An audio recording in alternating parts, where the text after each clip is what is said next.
Graça e paz, meus irmãos, meus queridos, eu quero chamá-los a abrir a palavra de Deus em Lamentações, o livro de Lamentações, capítulo 3,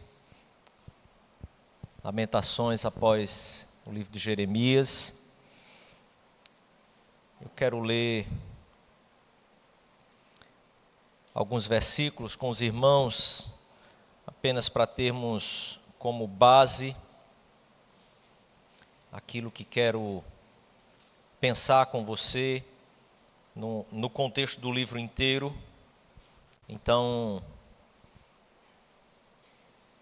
pensarmos aqui em tudo isso que, como o profeta Jeremias nos relata e nos escreve. E então, após a leitura, eu quero orar com você, para que o Senhor nos auxilie aqui, então, na meditação, no estudo da sua palavra, que assim o Senhor nos fale ao coração essa noite. Lamentações, capítulo 3, versículo 37 ao 40. Lamentações, capítulo 3, versículos 37 ao 40. Diz assim a palavra do Senhor: Quem pode ordenar que algo aconteça sem a permissão do Senhor? Acaso o Altíssimo não envia tanto a calamidade como o bem? Por que, pois, se queixa o homem vivente? Queixe-se cada um dos seus próprios pecados.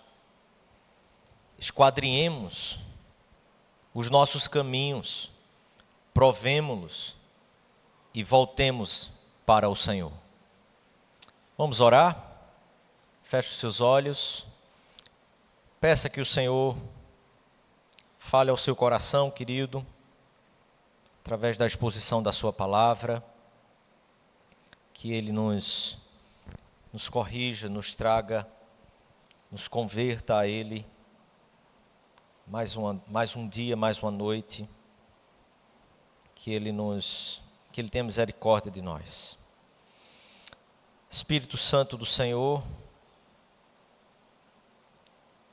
Tu que intercedes por nós, nós clamamos aqui que o Senhor fale ao nosso coração, mediante Jesus Cristo, nós nos chegamos a Ti e clamamos, Pai, que a Tua palavra alcance o nosso coração. Precisamos de Ti, dependemos de Ti, não somos absolutamente nada sem o Senhor. Fala conosco, para a glória e honra do Teu santo nome. Amém, Pai. Amém.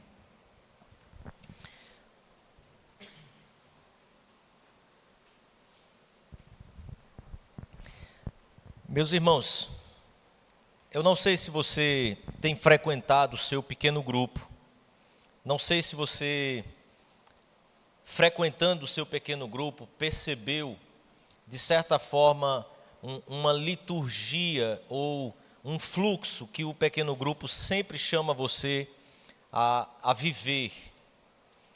Há sempre uma ideia que nós trabalhamos, que é a ideia de olhar para trás, olhar para o alto e olhar para frente, entendendo que esse é o fluxo da vida cristã, esse é o movimento da vida piedosa, esse é o movimento diário que qualquer homem ou mulher que queira viver uma vida com Deus precisa viver, constantemente, fazendo o exame, olhar para trás, olhando seus atos, seus pensamentos, seus desejos, olhar para o alto no sentido de que é preciso olhar e enxergar o Senhor, olhar a palavra de Deus, olhar o que a palavra de Deus nos orienta e então, mediante o arrependimento, olharmos para frente, para aquilo que a palavra de Deus nos chama a viver. Esse é um movimento constante que nós devemos viver e precisamos experimentar em nossa vida, para que a gente possa simplesmente continuar a ser cristão, para que a gente possa continuar a ser homens e mulheres que amam a Deus, que caminham com Deus, que querem experimentar essa vida que o Senhor de fato tem proposto para nós em sua palavra. Então observe, olhar para o texto de Lamentações é de certa forma, já pelo nome do texto, enxergar alguém que está ali com muita consciência de tudo que está em volta dele e muita consciência da natureza do seu próprio coração e assim de forma com clareza de pertencimento a uma humanidade ou a um povo, perceber também que a natureza do seu próprio coração é a natureza desse povo. Então, Lamentações de Jeremias, e eu vou repetir por diversas vezes, me faz pensar sobre essa nossa realidade que vivemos hoje, porque afinal de contas, examinar a si mesmo, como o apóstolo Paulo nos chama a fazer, para participarmos da mesa do Senhor, para que possamos ter uma participação no corpo de Cristo de forma coerente, de forma consciente, entendendo, percebendo ou discernindo o corpo de Cristo, que é muito mais do que uma simples abstração, ou muito mais do que uma simples imaginação do que possa ser, mas é uma realidade concreta que eu e você estamos inseridos, quando o Senhor nos alcançou pela fé e então nos inseriu em Cristo. Toda a palavra de Deus nos diz que nós estamos em Cristo Jesus. A palavra de Deus aponta para essa realidade de que estamos nele. Então, o apóstolo Paulo nos fala em 2 Coríntios para examinarmos a nós mesmos, mas avança no sentido de não só examinar, como também de provar. Provai-vos a vós mesmos. Veja que isso é uma realidade que a palavra de Deus nos chama a viver, e isso por todas as eras. Sempre foi assim que um homem e uma mulher de Deus precisou andar. Diante daquele que é o Criador, totalmente santo, totalmente puro, eu e você não podemos jamais, dia nenhum, hora nenhuma, imaginarmos que podemos nos relacionar com Ele, sem que essa perspectiva ou esse olhar mais acurado para si mesmo e para a realidade que nos cerca, esteja ali constantemente ativo, esteja ali constantemente vivo, se movendo, existindo. Mas observe que essa realidade de fazer um exame pelas Escrituras Sagradas, fazer um exame a partir de uma comunidade que se chama igreja, que se chama corpo de Cristo, igreja local, uma comunidade confessional, que de fato declara e procura viver aquilo que ela crê, esse tipo de coisa é algo que de fato não está nos nossos dias, não faz parte da nossa cultura, a se inserir e se submeter ao crivo, ao exame constante das Escrituras e ainda mais, se inserir e se submeter ao crivo e ao exame de uma comunidade que busca essa Escritura, que busca a verdade dessa Escritura e assim fornece esse material para que a gente possa ter o exame de nós mesmos. Isso é algo extremamente fora de moda, fora de cogitação até mesmo em algumas comunidades cristãs, ou que se dizem cristãs. Então, nessa complexidade da dinâmica da nossa vida, na complexidade da realidade, da presença do pecado ainda no ser humano, ainda presente em nossa vida, eu e você precisamos compreender que olhar para trás, olhar para o alto e olhar para frente continua sendo aquilo do que a nossa vida depende. A sua caminhada cristã depende do exercício constante do autoexame. Nós de alguma forma, nos acostumamos a simplesmente viver uma vida qualquer, ou dentro de uma realidade, de uma idolatria por um amor, que é exatamente aquilo, simplesmente que eu tenho o meu maior prazer ou afeto, e eu defino que aquele sentimento que eu tenho seja amor. Quando isso começa a imperar no contexto da nossa cultura, não fica mais interessante viver uma vida em que o exame constante, em que a meditação constante, a partir do espelho que é a palavra de Deus, seja aquilo que acompanha a nossa vida, os passos da nossa vida ou a nossa realidade cotidiana. Volte os seus olhos para o texto de Lamentação. Eu queria que você percebesse algumas questões que estão aqui dentro desse contexto e no contexto literário também nós podemos observar como que todo o livro é construído e algumas verdades que em cada capítulo nós podemos encontrar para que a gente possa então concluir algumas coisas sobre essa necessidade de examinar a nossa própria vida como um aspecto central, de fato, um alicerce, no qual, se ele existe, nós nos mantemos de pé. Mas se negligenciarmos e ele deixar de existir, nossa vida será, de fato, um verdadeiro caos e uma verdadeira lamentação na nossa caminhada de vida aqui nessa terra. Observe que o texto de Lamentação, capítulo 1, o profeta coloca a realidade do povo de Deus se referindo ao povo de uma maneira personificada. Então, o profeta coloca aqui Israel como uma viúva. Capítulo 1 de Lamentações, nós encontramos o profeta Jeremias dizendo, o primeiro versículo, como jaz solitária a cidade que outrora populosa, tornou-se como viúva a que foi grande entre as nações, princesa entre as províncias, ficou sujeita a trabalhos forçados. Irmãos, o contexto aqui, em que o texto de Lamentação é escrito, é um contexto em que o povo de Deus tinha sido levado cativo, e tanto os muros como o templo, tudo havia sido destruído, e o povo de Deus tornou-se cativo do povo babilônico, e então a miséria se estabeleceu sobre a cidade, os destroços e as ruínas eram aquilo que estava presente e passou a ser a realidade de vida daquele povo. Então o profeta escreve aqui 5 poemas. Cada capítulo é colocado como um poema de lamento, de fato.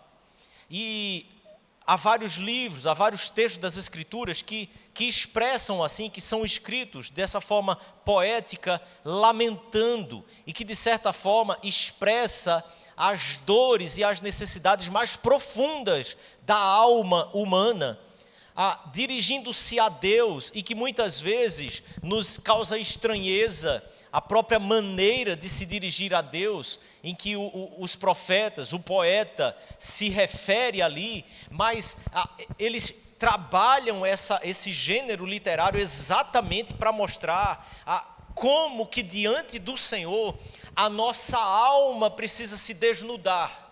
Como que diante do Senhor, numa vida que existe numa aliança e num pacto com Deus, independente das situações que nos cerquem, independente da realidade que esteja presente em nosso coração, nós estamos constantemente diante de um Deus que nos criou, que nos formou, que nos escolheu, que nos entregou a sua palavra para nos relacionarmos com Ele mediante a sua palavra.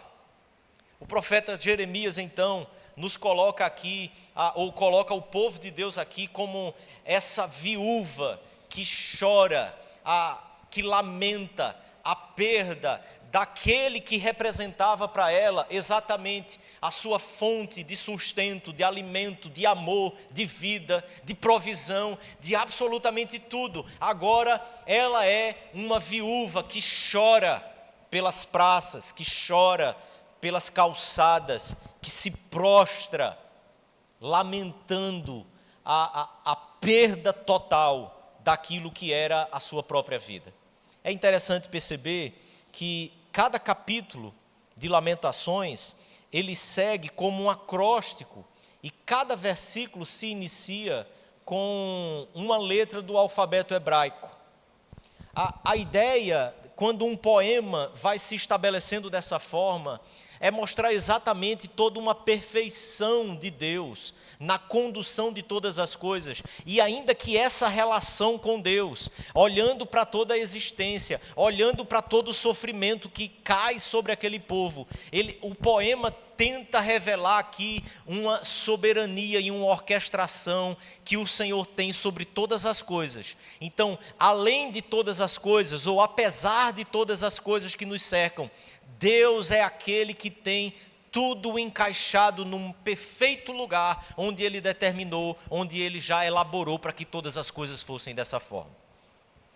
Capítulo 1, 22 versículos, capítulo 2, 22 versículos, capítulo 4, 22 versículos, capítulo 5, são 22 versículos, mas já não seguem a mesma estrutura, seguindo o alfabeto hebraico, mas com 22 versículos, a ordem do alfabeto está completamente desestruturada, porque segue um clímax aqui, se estabelecendo mediante aquilo que é a visão humana, o limite da nossa capacidade de enxergar essa ação de Deus no meio de todas as coisas e de toda a história. Observe se não é assim. Você vive também momentos em que, em sua vida, você crê que Deus está sim no controle de todas as coisas. Mas quando nós vemos as ações dos homens, os ímpios governando, quando nós vemos coisas acontecendo em nosso trabalho, pessoas agindo de maneira maliciosa, pessoas agindo contra nós, de maneira maldosa, muitas vezes essa é a crise que se estabelece em simplesmente acreditar que Deus é soberano, mas ainda assim nós estamos vendo coisas acontecendo que parece que fogem do controle daquela que é a soberania de Deus. Porque nós não conseguimos compreender o que o profeta está mostrando com toda essa maneira de construir e organizar esses poemas, é tentando mostrar para cada um de nós, para cada um daqueles que leem, a verdade de que o caos pode se estabelecer, as coisas podem fugir aos padrões que nós esperávamos, mas ainda assim a verdade continua posta, ainda que aos nossos olhos as circunstâncias, as contingências da vida continuem em aberto. Você não sabe exatamente se vai continuar naquele emprego, você não sabe exatamente se vai ser promovido, você não sabe exatamente como as coisas vão ser. As circunstâncias para nós estarão sempre em aberto. O caos, muitas vezes, aos nossos olhos, parece ser aquilo que de fato impera. O que o profeta está nos dizendo é: Deus, ainda assim, continua governando. Eu não sei se você percebeu, eu pulei o capítulo 3. Capítulo 3 segue a mesma estrutura dos versículos. Para cada início, uma letra do alfabeto. Mas são 66 versículos. É o triplo. A cada 3 versículos, uma letra do alfabeto. Não mais um. E o capítulo 3, que é o capítulo onde eu e você lemos, e vamos voltar aos 3 versículos que lemos, é o capítulo em que Jeremias se coloca como aquele indivíduo que vê e que sente. Veja, o primeiro capítulo ele olha e observa todo o povo de Deus. É uma viúva a chorar, a lamentar, a sofrer, desesperançosa, sem nenhuma perspectiva de futuro. Você sabe, querido, que o contexto da mulher naquela época é um contexto em que ela dependia totalmente do seu marido. Para a sua subsistência, era extremamente para uma mulher sobreviver sem a ajuda dos outros quando o seu marido simplesmente falecia. No capítulo 2, Jeremias começa a observar a queda do povo, não como uma aleatoriedade. Jeremias observa a queda do povo como um ato da justiça de Deus. E Jeremias mostra para nós, ele declara como o Senhor cobriu de nuvem na sua ira a filha de Sião, precipitou do céu à terra a glória de Israel e não se lembrou do estado dos estrados dos seus pés no dia da sua ira. Jeremias começa a observar aquela realidade calamitosa e começa a perceber ou a lembrar da aliança de Deus.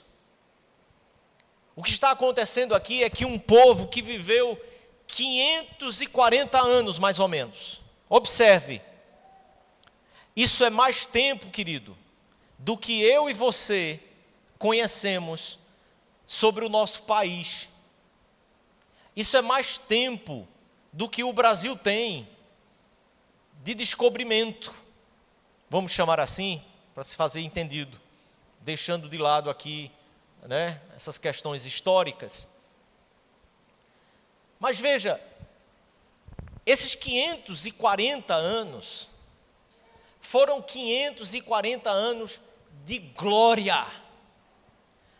Era a maior nação na terra, a mais poderosa, o exército mais poderoso, o rei mais poderoso, o rei mais sábio, o rei mais rico. Israel conhecia o que era a Shalom de Deus. Talvez não de maneira perfeita, mas nós poderíamos dizer quase lá. Um reino de paz, um reino de harmonia, um reino de justiça, um reino de provisão, onde não havia fome, não havia guerra. Quando nações se levantavam, havia uma segurança da parte do povo, de que o nosso exército nos protegerá.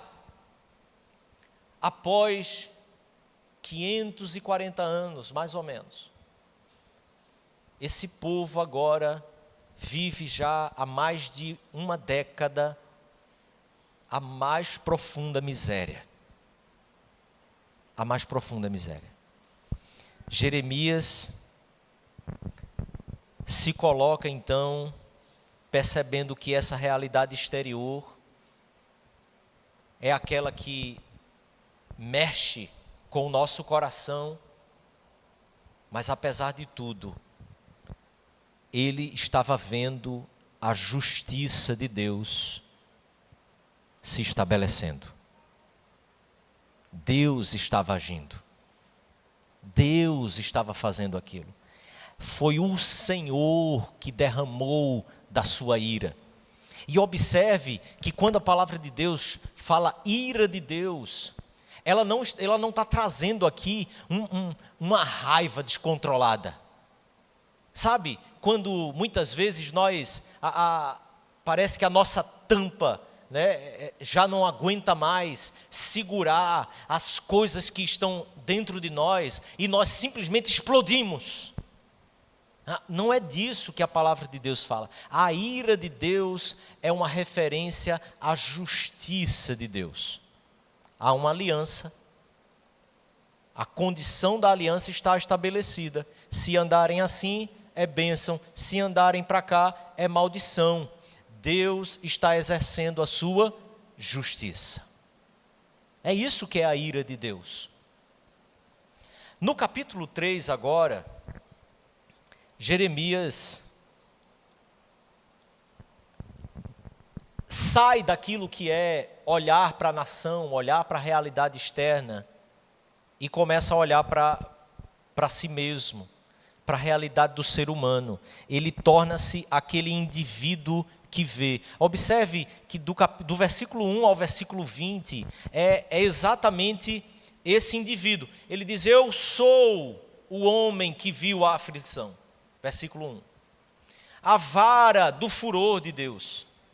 Ele me levou, ele me fez andar em trevas e não na luz. Observe, não é apenas um relato do que está externo, do que é externo a ele. É um relato daquilo que está acontecendo na alma, no âmago do seu ser. Ele está se colocando aqui como aquele que é um com a própria realidade.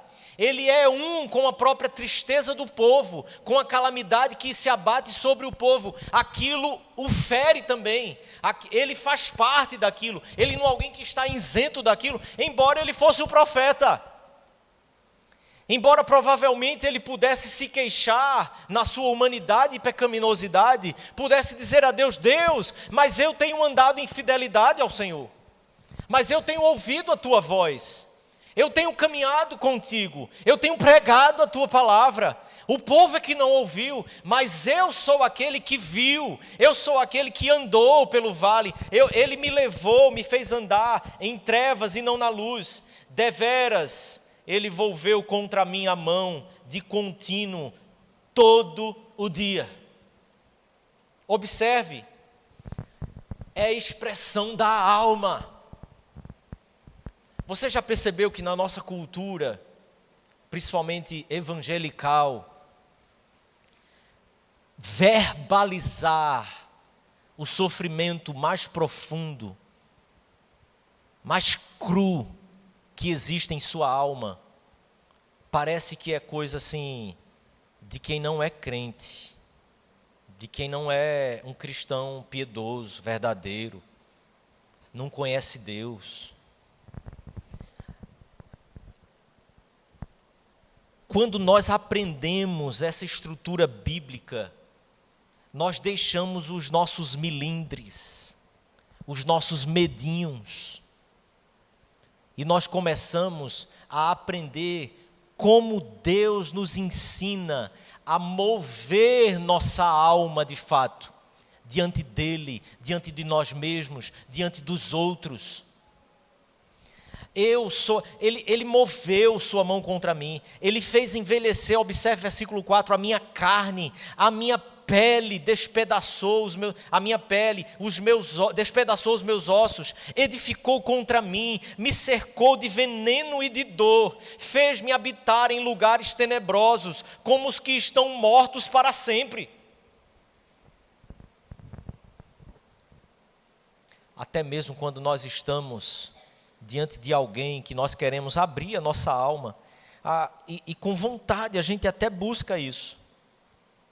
Às vezes nós estamos tão desprovidos e tão distantes da realidade e desse movimento que a palavra de Deus nos ensina, que nós não conseguimos sequer expressar aquilo que de fato nos cerca, porque nós aprendemos que Deus é aquele que não faz isso com a gente. E a gente tenta se convencer muitas vezes que Deus não é aquele que cerca um muro do qual nós já não podemos sair. Deus não é aquele que, observe o versículo 7, gravou-me com grilhões de bronze. Não. Deus, meu querido, a justiça de Deus com o seu povo faz isso com o seu povo. Mas observe, ele é esse indivíduo que sente. O cristão é assim. O crente não pode jamais ser aquele que se desumaniza por uma esquizofrenia, a loucura total que se prega muitas vezes, de que ele não quer te ver chorar, ele quer te ver sorrindo, ainda se vier nuvens traiçoeiras. Já ouviu? Estou cantando para você lembrar que assim, a gente escuta muita asneira, queridão. E aquilo leva o nosso coração. O pior é dizer que se a cruz pesada for, a cruz é pesada, querido. Não é se pesada. Que cruz cristã que não seja pesada? Sua cruz é leve? Eu quero lhe chamar a conversão. Não dá para ter cruz de rodinha, né?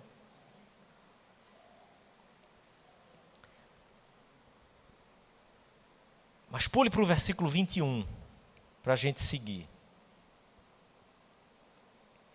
A partir do versículo 21, ele se observa dentro dessa realidade, mas a realidade da palavra e da fidelidade do Senhor, em comparação agora a Ele, a essa situação dele. Eu quero trazer à memória o que me pode dar esperança. Veja, versículo 17, afastou a paz da minha alma, esqueci-me do bem.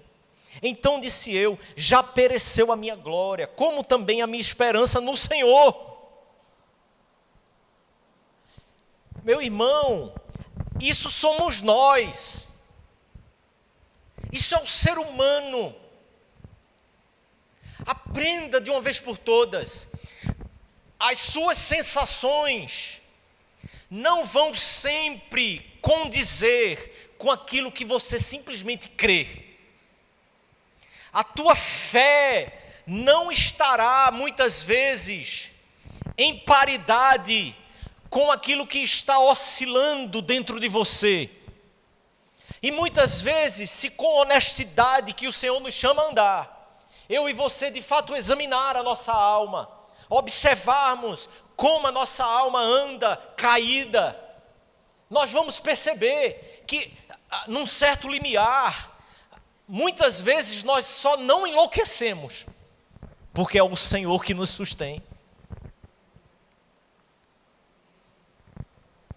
Porque aquilo que nós somos muitas vezes, e sentimos, e experimentamos, não condiz com o que na nossa mente, na nossa fé, nós realmente cremos. Versículo 21, 22, as misericórdias do Senhor são a causa de não sermos consumidos, porque as suas misericórdias duram para sempre. E muitas vezes nós lemos isso por qualquer outro motivo e tiramos daqui muitas outras questões. Mas observe, o contexto é de miséria total. O contexto é de que tudo está muito ruim. O que Jeremias está dizendo é, se não fora a misericórdia do Senhor, estaria pior. Lembra? Nunca está tão ruim que não possa piorar. Agradeça a Deus, querido, pela misericórdia dEle. Quando tudo te parecer sombrio, quando o mar estiver engolindo sua vida, quando suas emoções parecerem que se esvaíram por completo, lembre-se, louvado seja o Senhor pela sua misericórdia, porque eu poderia estar consumido nesse momento. Que extraordinário, querido, é observar a realidade externa e a realidade interna, mediante os olhos que enxergam a soberania de Deus. E por isso é neste capítulo que o profeta diz: quem é aquele que diz e assim acontece, quando o Senhor não mande? As misericórdias do Senhor nos cercam, elas se renovam a cada manhã, grande é a sua fidelidade. A nossa porção é o Senhor. Eu posso estar como Jó, na calçada, coçando minhas feridas com um caco de telha, mas a minha porção é o Senhor. A misericórdia dele é a causa de eu não ser consumido, por isso a sua misericórdia é grande. Louvemos, diga ao seu coração: porque está abatida, ó minha alma? Espera em Deus. Aprenda que esse exame constante precisa ser algo real, profundo no nosso coração. Não é apenas um movimento intelectual, não é apenas um movimento de silenciarmos e tentar fazer a nossa mente e o nosso coração entrar num silêncio e fazer os barulhos da vida silenciarem, para ver se a gente tem sossego, mas é de fato expor tudo isso diante daquele que sonda de fato a nossa alma e o nosso coração. Por isso, observe que o profeta tem essa consciência, e talvez esses versículos que lemos sejam exatamente o resumo de todo esse movimento que ele faz nos 5 capítulos. Todos esses poemas estão resumidos exatamente nesses versículos que lemos. Quem pode ordenar algo que aconteça sem a permissão do Senhor? Acaso o Altíssimo não envia tanto a calamidade, como também é o Senhor que envia o bem? Ora, nós vivemos na prosperidade, na paz, na harmonia, na justiça. Agora nós estamos na calamidade. Acaso não fora o Senhor que fez isso? Acaso não é do mesmo Deus que nós estamos recebendo a ação dele? Se recebemos o bem, agora então desfrutemos, passemos, vivamos isso que ele também tem feito, o mal que ele tem trazido sobre nós, por causa dos nossos pecados. Então ele continua: porque pois se queixa o homem vivente, queixe-se cada um dos seus próprios pecados. É muito mais ampla a realidade quando o profeta diz: queixe-se do seu pecado. Há uma quebra da aliança com o Senhor, há uma quebra do pacto. O Senhor que está revelando em sua palavra, em sua história, caminhando para nos trazer o Messias, nos trazer o Salvador, tem uma aliança com um povo do qual o Messias virá. E esse povo tem andado em prostituição, esse povo tem andado amando mais as coisas do mundo do que ao próprio Deus, amando mais ao próximo do que a Deus, amando mais a si mesmo do que a Deus, amando mais as coisas do que a Deus, amando mais o templo do que a Deus, amando mais a segurança que o exército traz do que o próprio Deus. E o que Deus fez então é trazer a calamidade e a justiça sobre esse povo, para que esse povo entenda que a porção deles é o Senhor e não as coisas que o Senhor dá. Não aquilo que o Senhor pode nos dar é o que deve mover o nosso coração a buscá-lo, mas o Senhor mesmo é a causa de todo o nosso movimento para examinar a nossa alma, os nossos dias, as nossas ações, as nossas motivações. Ele é aquilo que precisa ser o que nos move à oração. Quantas vezes somos levados até a acreditar, de certa forma, nem um pouco que seja, naquelas correntes de oração, para que alguém se converta, para que uma causa saia da justiça, para que alguma...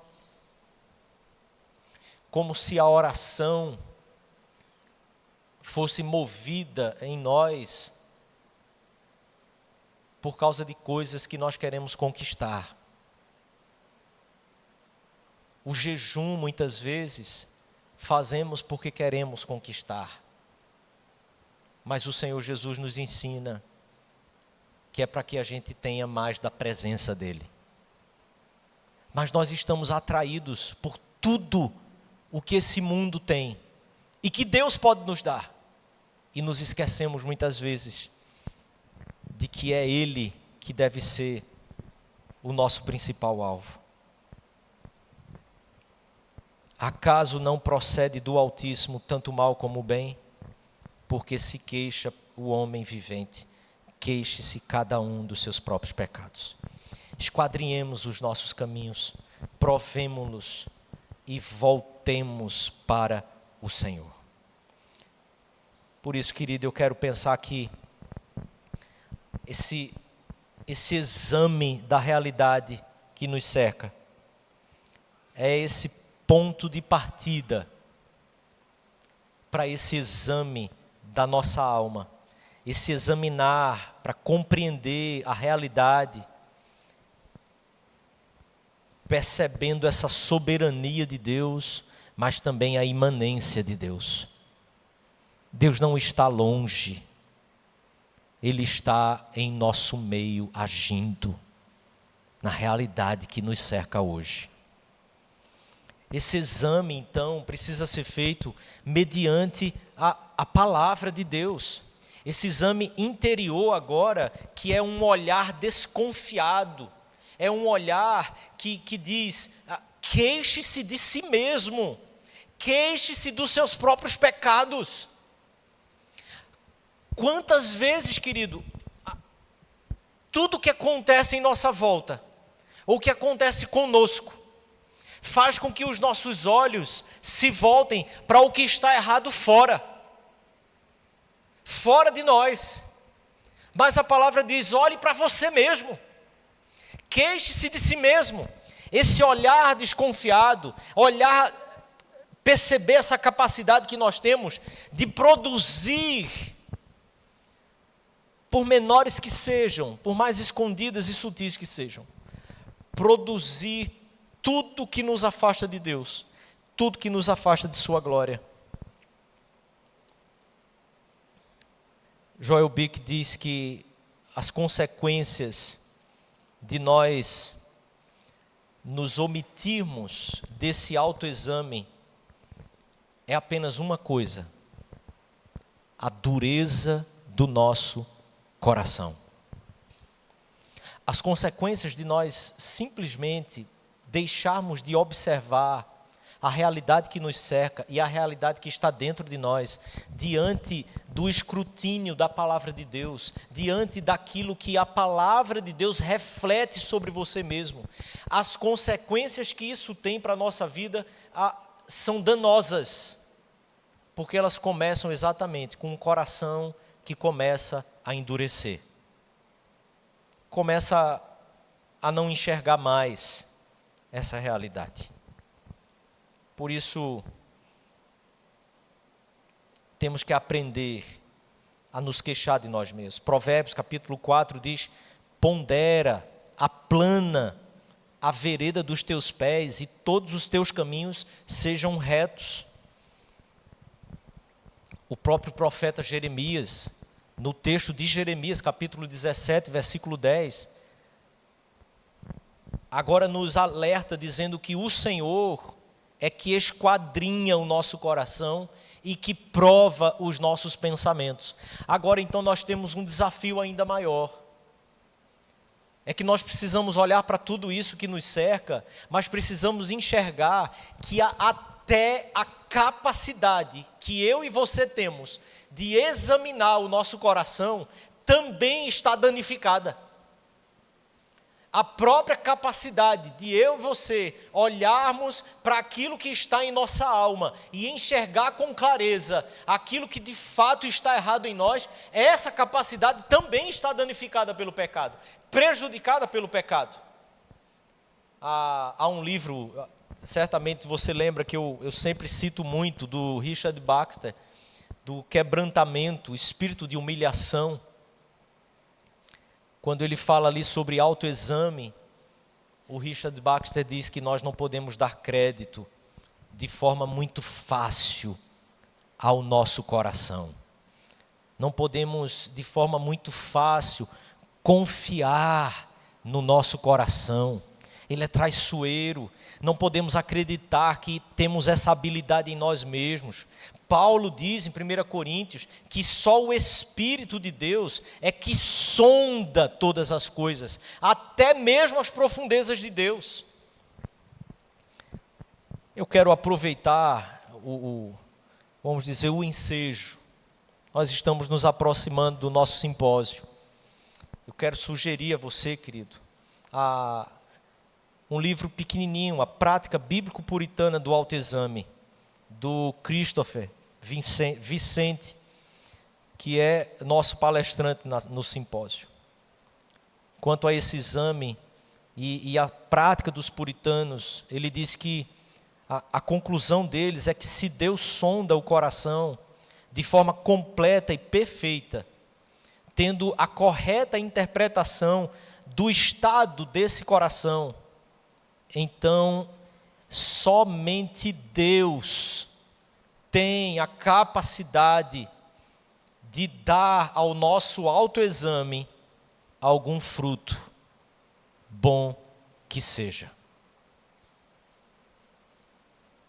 Eu quero que você entenda, querido, que quando nós falamos sobre esse autoexame, nós não estamos tratando sobre uma vida religiosa.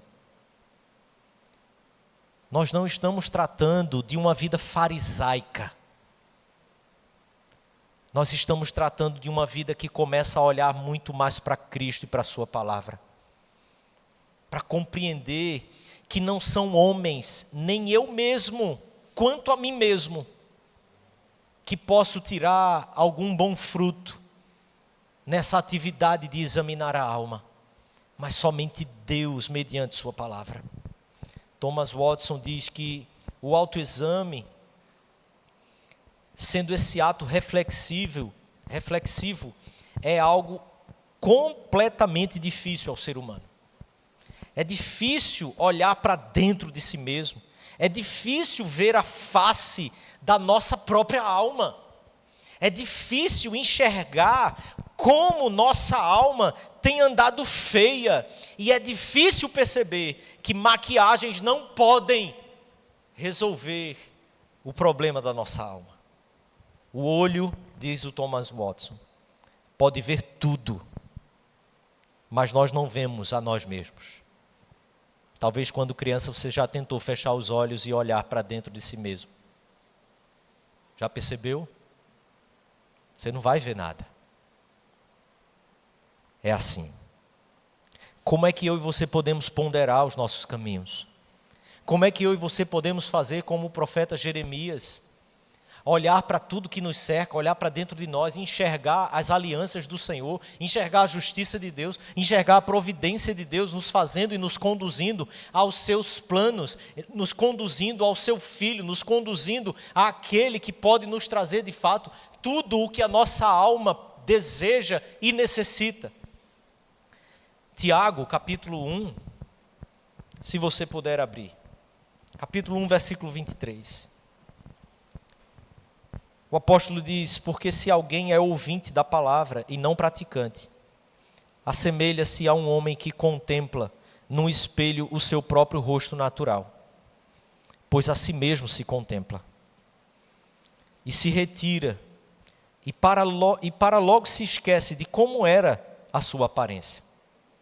Alguém que é ouvinte da palavra e não praticante. Mas aquele que considera, aquele que pondera, aquele que atentamente considera na lei perfeita, lei da liberdade, e nela persevera, não sendo um ouvinte negligente, mas operoso praticante, esse será bem-aventurado no que realizar.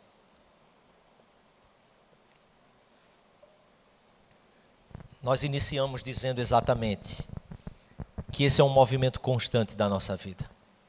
Olhar para trás, olhar para o alto, para que possamos olhar para frente. Compare a sua vida com a lei de Deus. Veja se você se conforma com o padrão divino. Este é o caminho primário que devemos tomar para descobrir o nosso próprio caráter. O nosso caráter só pode ser forjado e descoberto quando eu e você constantemente estamos comparando a nossa vida, a nós mesmos, com o padrão de Deus, a palavra de Deus. Olhe para trás, olhe para o alto, olhe para frente, medite. Isso é meditar na palavra de Deus. Conheça a palavra de Deus. Pergunte a palavra de Deus sobre si mesmo. Pergunte a si mesmo sobre a palavra de Deus. Quando esse exercício, querido, começa a deixar de existir em nossa vida, as questões mínimas que existem em nós, na formação da nossa vida, passa a ser aquilo que conduz as nossas ações, as nossas mínimas motivações, as nossas mínimas ações. Um com o outro, com as coisas da igreja, com as coisas do mundo, com absolutamente tudo. Quando o exame da palavra de Deus não está constantemente operando em nós, nós somos movidos pelo nosso coração. Mas observe, o capítulo 4 de Jeremias, de Lamentações de Jeremias, nos mostra alguém que sofre, mas que se identifica o seu sofrimento como o sofrimento do povo, e o sofrimento do povo como sendo o seu sofrimento. Volte seus olhos para o capítulo 4, querido. Nós estamos concluindo. Veja como ele diz: como se escureceu o ouro. Versículo 2: os nobres filhos de Sião, comparáveis a puro ouro, como são agora reputados por objetos de barro. E todo o capítulo 4, ele desenvolve exatamente nos fazendo perceber novamente a realidade do povo.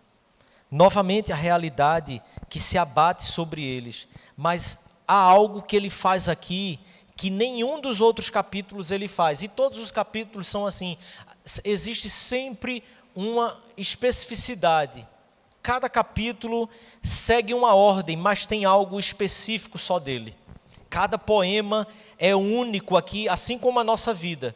No capítulo 4, ele traz essa comparação do estado anterior, exatamente para ter essa clareza da realidade. Ele começa a comparar constantemente, fazendo um paralelo, como era a nossa vida, como a nossa vida está hoje. Como era esse povo antes, como esse povo anda agora. Observe o versículo 13. Foi por causa dos pecados dos profetas, das maldades dos seus sacerdotes, que se derramou no meio dela o sangue dos justos. Ele olha para trás, compara a realidade que eles tinham, mas agora ele identifica as causas. Olha quem ele acusa agora, os profetas. Há 3 ofícios no Antigo Testamento. Um caiu. Os profetas deixaram de profetizar a palavra de Deus. Então agora essa calamidade cai. Observe o versículo 20. O fôlego da nossa vida, o ungido do Senhor, foi preso nos forjes dele. Olha o que eles diziam do ungido do Senhor. Dele dizíamos: debaixo da sua sombra viveremos entre as nações. Regozija-te e alegra-te, ó filha de Edom, que habitas na terra de Uz. O cálice se passará também a ti, embeber-te-ás e te desnudarás. O rei foi levado, humilhado. Aquele que era a segurança do povo, que eles diziam: nós viveremos debaixo da sua sombra.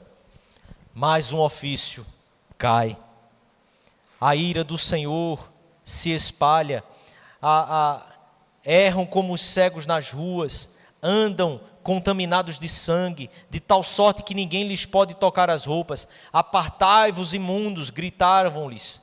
Apartai-vos, apartai-vos, não toqueis. Quando fugiram errantes, diziam entre as nações: jamais habitarão aqui.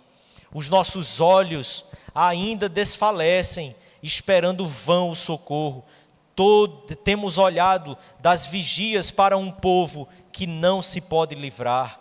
Versículo 19, os nossos perseguidores foram mais ligeiros do que as aves dos céus. Sobre os montes nos perseguiram no deserto, nos armaram cilada. O fôlego da vida do ungido do Senhor foi preso nos forjes deles. Os sacerdotes caíram, passaram a cultuar e a sacrificar a outros deuses, os profetas não profetizavam mais e o rei foi humilhado. Eu e você precisamos, queridos, sempre perceber que o nosso sofrimento como crentes, ele nunca vai estar desassociado do desvio e do sofrimento do povo de Deus. É impossível que a prática do exame da nossa alma se desenvolva em nossa vida desassociada dos papéis e dos ofícios que a palavra de Deus estabeleceu para reger a nossa vida. Não se pode ter um coração sendo examinado quando a pregação da palavra de Deus é infiel, quando os sacerdotes são infiéis, quando os líderes não governam mais de maneira fiel. Eu e você somos chamados a perceber, e mais uma vez eu quero citar o Christopher, no ambiente da comunhão, é entre a comunhão dos santos que surge a ocasião do autoexame. Dentre diversas coisas que podem ser destacadas como fruto dessa comunhão, a mais preciosa encontra-se exatamente na contribuição que os santos têm para fornecer material suficiente para você examinar a sua vida. Sim, querido. Aquilo que é nossa postura muitas vezes nos afastando do corpo de Cristo é exatamente o que salva a nossa vida. Muitas vezes nos afastamos, e observe, o afastar-se aqui não é ausência física, mas é uma ausência daquele limite de segurança que a gente estabelece para que as pessoas só entrem na nossa vida na medida em que eu permita. É exatamente isso que danifica, que traz a calamidade muitas vezes para a nossa vida. Porque o que nos salva, o que nos dá material para que a gente se examine, é exatamente a comunhão do corpo de Cristo. É perceber como Cristo nos inseriu em uma realidade de um corpo para que eu e você possamos ter constantemente o material necessário, sem precisarmos ir para um psicanalista, para que ele diga aquilo que está faltando, aquilo que eu preciso na minha vida, aquilo que eu preciso buscar na minha vida. Porque se você conviver realmente com o corpo de Cristo, nunca te faltará material suficiente para você examinar seu próprio ser e corrigir aquelas coisas que precisam ser corrigidas em sua vida. Lewis Bailey nos diz que sempre nós precisamos considerar como bom amigo aquele que te diz em segredo e aquele que te diz com franqueza os defeitos e falhas que vê em você. Esse você precisa considerar como bom amigo. Mas não só isso, ele ainda continua dizendo: a repreensão, seja ela justa ou seja ela injusta, a repreensão venha da boca de um amigo ou venha da boca de um inimigo, nunca te causará mal, nunca fará mal a você, se você for um homem prudente. Aos imprudentes, se o que a pessoa disse não foi correto, a imprudência faz com que as nossas ações sejam danosas, sejam mais prejudiciais do que a própria fala do que se diz respeito de nós. E então ele continua e diz: sim, para o homem prudente, ele nunca será danificado pela repreensão, porque se ela for verdadeira, você vai ter um aviso para se corrigir. Mas se ela for falsa, se ela for injusta, se ela vier para te causar dano, a prudência fará com que você simplesmente observe e você tenha uma advertência sobre tudo aquilo que você precisa evitar na sua vida.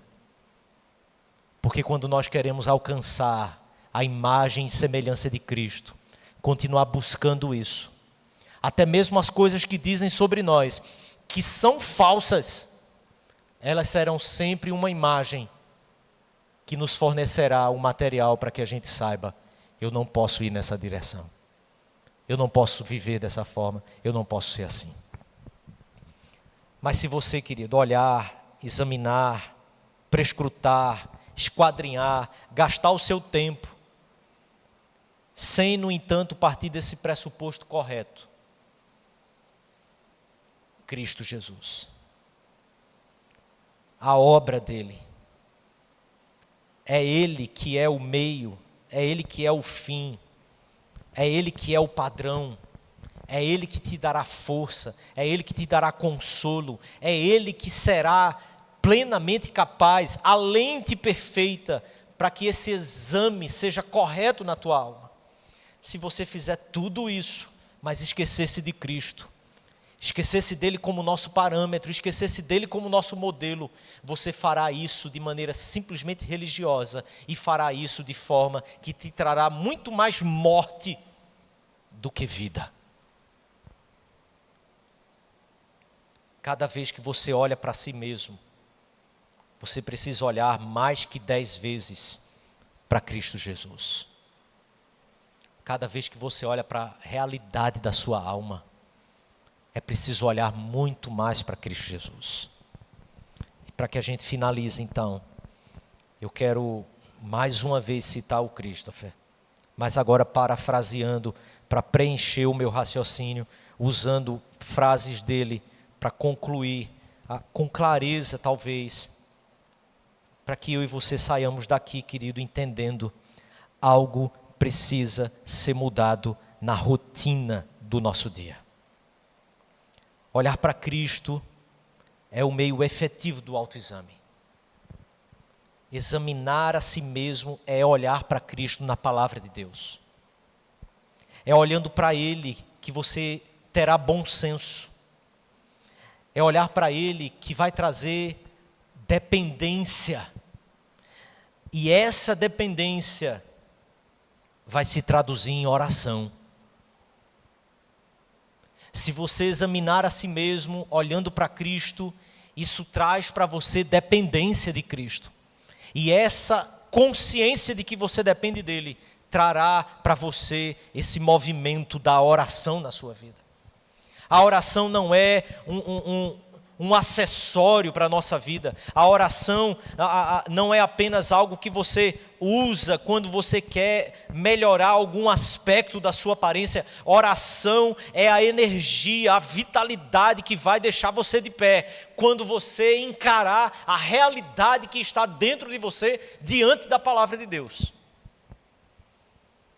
É olhando para Ele que haverá conhecimento, o conhecimento que só encontramos na sua palavra. É olhando para Cristo que só vai haver a compreensão dessa realidade, mas também a compreensão da comunhão que nós temos com os santos. Só olhando para Cristo, essa consciência pode ser cada vez mais profunda em nós. Porque foi Cristo Jesus que nos tornou um. É em Cristo que somos um. Não é porque vamos com a cara um do outro. Não é porque nós temos uma empatia um com o outro. Mas é porque pela fé, Cristo nos fez um. E se essa é a nossa fé, ser um comigo, ser um com teu irmão, é uma realidade. Não é uma opção, não é uma busca. Simplesmente somos um em Cristo Jesus. Portanto, é preciso fazer esse autoexame com esse olhar constante para Cristo Jesus. Não apenas como um padrão moral, mas também como nosso substituto. Como aquele que, como profeta, o profeta perfeito, revela e proclama o que está no mais profundo do nosso coração. Mas ele não é apenas o profeta, ele também é o rei. É ele quem luta por nós. É ele que dá a vida pela sua ovelha. E é ele que te dá a força para lutar contra aqueles pecados que você começa a observar quando começa a ter a palavra de Deus como seu espelho. É esse Rei Jesus Cristo que nos capacita para lutar contra os nossos próprios pecados visíveis, conhecidos, e também servir a Ele. Mas é o Senhor Jesus, o nosso sacerdote, que nos garante exatamente a intercessão diária, a intercessão constante diante do Pai. Aquele que constantemente intercede diante de Deus por nós, para garantir a mim e a você, que até mesmo os pecados que eu e você não conhecemos, Ele já pagou por cada um dele. Eu e você temos a segurança, eu e você temos a confiança, que Ele nos garante a comunhão eterna com o Pai.